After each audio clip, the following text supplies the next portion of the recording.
The owner, either through ignorance or lack of attention, said, "Great, $1.35 million. Fantastic work in this down market. Will you please wire it to me?" I responded that I would, but would be taking my 20% of the $350,000 profit, or $70,000, before wiring him the $80,000.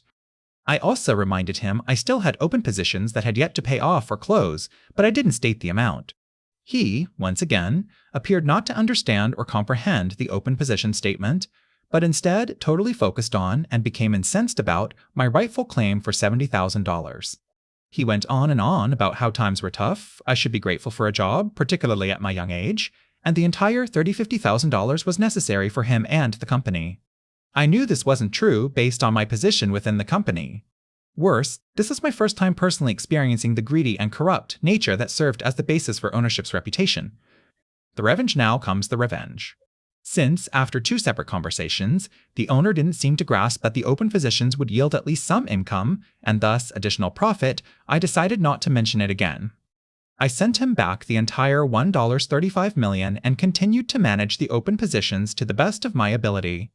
And here's the kicker, the owner never brought it up again. He seemed to think the $1.35 million payment was the entire value of the account and never understood or remembered that open positions still existed. He never asked for records, tax documents, or any time of audit or financials. Given the fact that he was dishonest with me, I didn't feel the need to disabuse him of that notion. Ultimately, after a bit more net gain, I covered all of the shorts and exercised all of the options puts in this case for an additional $1.8 million. I worked for the company for 3 more years, and owner never asked about it during my tenure after I gave notice or since.